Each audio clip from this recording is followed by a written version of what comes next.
They've only been doing filming here since 2014, so for many years we've been coming, for research and visits and so forth. I was in the middle of the second book, Dragonfly in Amber, which of course is a large chunk of it set in Edinburgh during the Rising.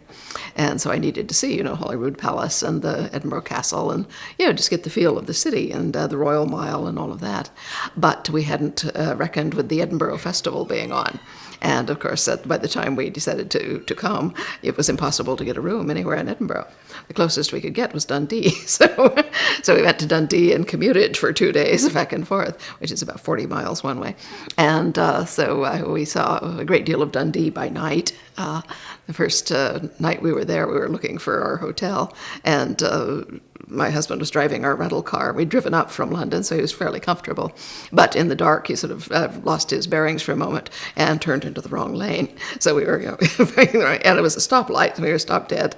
A police car comes up beside us, and my husband rolls down the window, and the police car window goes down, and it said, "Are you by any chance Americans?" He said, "Yes, we're sorry." And they said, "Well, that's all right then, just turn there." Our first experience with, Scottish gentility and hospitality.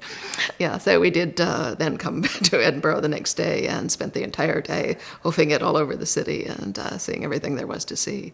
The National Museum of Scotland, which was wonderful then, is a lot more wonderful now. It's terrific. They invited me for their Jacobite exhibition last year, and it was terrific. Let me see. So then from there we went on up to Inverness because I knew I needed to see Culloden battlefield. That was a very important part of the book. And, the surroundings and so forth. So we went to Inverness and booked into a small hotel on the river, and we're just enchanted by that. It's a small town. It's got a very peaceful vibe to it. I grew up in a small mountain town in Flagstaff, Arizona, and Inverness has much the same feel about it, as in just, you walk the streets, in perfect safety, and, people smile at you, and it's just a very nice place. I wouldn't mind living there.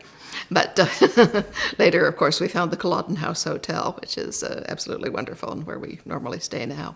And of course, I'd researched Inverness for the first book and so forth, and I got a guidebook with photographs.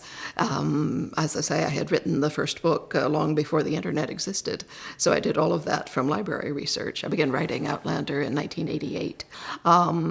So we keep returning to the Highlands. It's very interesting, but we look for different things. On one of our trips, we were looking for the Sheriffmuir battlefield. Because set in the Jacobite Rising of 1715.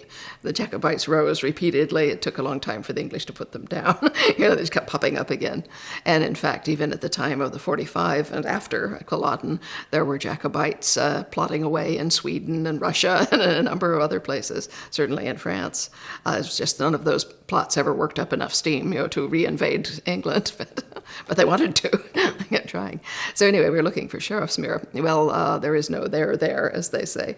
And so we drove round and round for miles and couldn't find it. And finally, there is an old coaching inn that was there in the 18th century. So we said, well, let's go and have lunch. Maybe they know where the battlefield is. So we went and ordered fish and chips, which were great, by the way. And we asked them, can you tell us where the battlefield is? And they said, well, just walk out the front door. It's right there.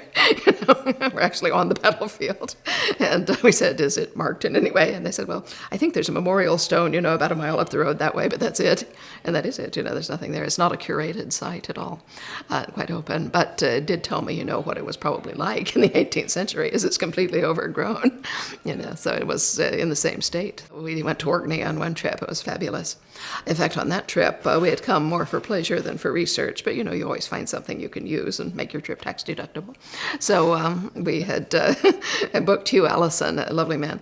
I'd met him years before at Culloden when he was the curator there of the visitor center, and we'd gotten to know each other. And when he went into business as a tour guide, he said to me, if you should ever want to do a bespoke personal tour, I know a lot of places that you won't find on the usual track. And so I called him up and said, well, we're coming. We'd like to maybe take a tour of 4 days or so.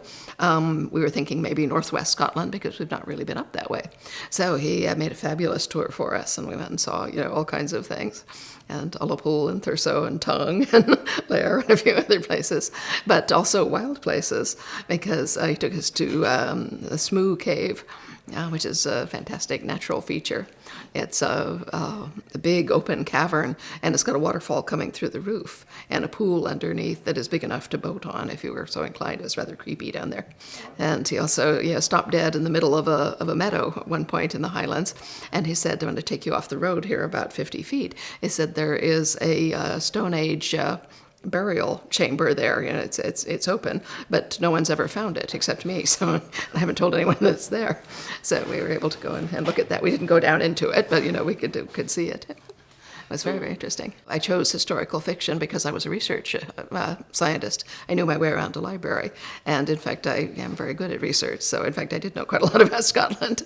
And the thing about doing library research is most of the stuff is written by Scots at that point in the mid-'80s and so forth. There wasn't a great deal of it, but it was very thorough, and I was reasonably sure it was accurate. If all of the authors on a piece start with Mick something, you're reasonably sure you're on the right track.